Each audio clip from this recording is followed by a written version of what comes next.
Good evening, guys. I'd like to welcome you to Grit Movement IBO training. Today is the 17th of April, 2014. My name is Bruce Jones. I'm the CEO of Grit. Grit stands for Gaining Residual Income. Today, we are going to be doing training specifically today for independent business owners in Wake Up Now. Like I said in previous meetings, this training is not for your leads. So if you have any in the room, you can dismiss them now so that way we can kick this training.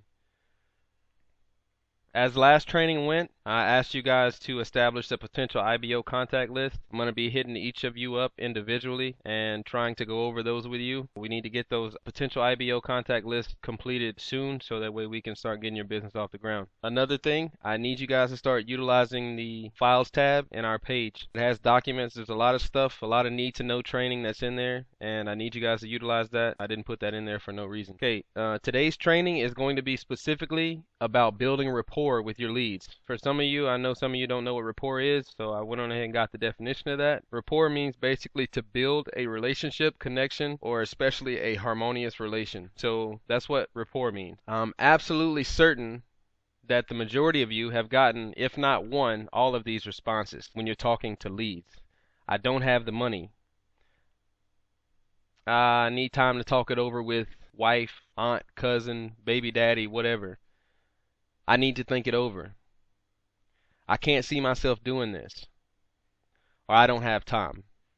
All of these comments let you know that you have not built strong rapport with your leads. All objections come from the lack of rapport. So if your leads are clicking with you and you guys are bonding, then you would be walking parallel to the same goal, and that goal is to get them to see the vision you see with Wake Up Now. Now, a few things that I have for you guys for building rapport is communicating to your leads with honesty, integrity, sincerity, and having their best interests at heart. Do you guys think that would work?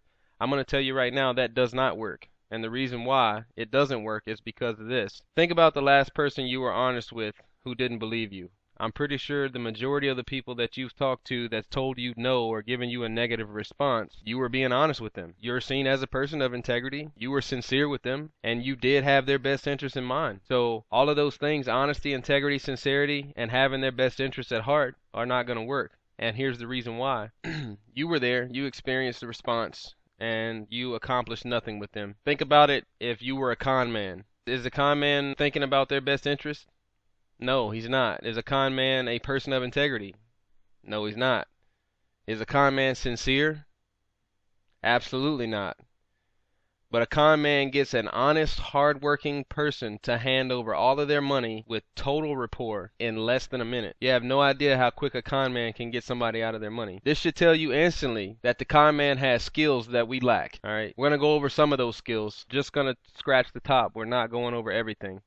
So let's get a grasp on getting those ideas into your lead's head, and it'll save us a lot of time and frustration with dealing with people who are constantly going to give us excuses. So people will automatically put up a wall of disbelief or skepticism to people who do not think the same way that they do. Most people trust people who are like them, think the same way they think, and see the world from the same viewpoint. So most people tend to trust people from their same religion, ethnic background, political party, people who enjoy doing the same things as them, etc., etc. So people who think differently are instantly skeptical of everything that comes out of your mouth. So when you tell a lead something that they already believe, their subconscious mind already says, hey, this guy's a freaking genius because he thinks just like me. A lot of people don't see it that way, but that's the way I think that they say it. Yeah, this guy's a genius. He thinks just like me because everybody thinks they're a genius. You can't gain trust from a prospect if you tell them something that they disagree with. That's just automatic. Here are some example statements that you should use to speak to the subconscious mind to gain some rapport with your people. 3 paychecks are better than 2, right?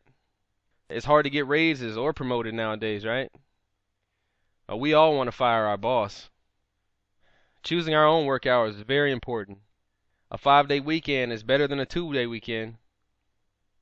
Things are so expensive now. Bills take up the majority of our paycheck. How easy is it for one of your leads to agree with one of those statements? I'm pretty sure it's very easy for them to agree with one of those statements. So when you speak that way, they're already agreeing with you. There's no use in presenting to a lead or presenting any kind of presentation to a lead that doesn't agree with you. So save yourself and them some time. So just vibe off of them and how they're feeling with that. So you want to say good things to leads that are agreeing with you. Moving on, you need to pace yourself. You need to learn how to talk the same speed your prospect is able to learn and make communicating with them a hell of a lot easier. So a few reasons why that's very important. I'm going to give you an example. Say you have a fast talker and you have a slow thinker. Your lead is stressed because he's just received too much information too fast.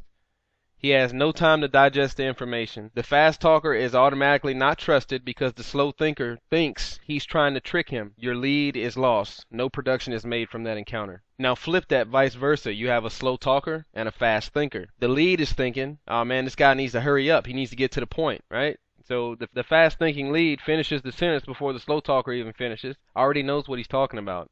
Lead gets frustrated because he feels that the slow talker is stupid or he's just irrelevant. The stuff he's trying to talk about, he doesn't even sound educated. So also, your lead is lost, no product is made, and it's a waste of time. So what you need to do is you need to be nice, talk courteous, pace yourself with some facts. Here's some stuff that can clear that up for you. So jobs don't pay much. Having a job guarantees that we will be broke.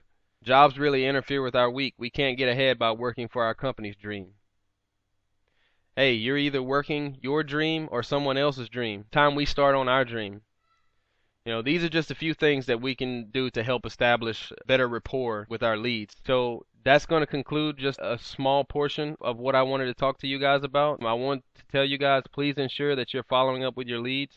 It's very important, that's why I told you guys to make that prospect list that I already sent to you. If I didn't send it to you, it's in the Files tab of the Grit Movement page. Again, don't expect big results out of a quarter of effort, okay? You make what you put into marketing. And read books and educate yourself. It can only help you and not hinder you. And on that, I will be uploading a list of books that I recommend for you to become successful in this business. And again, I'd like to say thank you for your time. I appreciate you listening to me. And I'm happy to have each and every one of you on my team.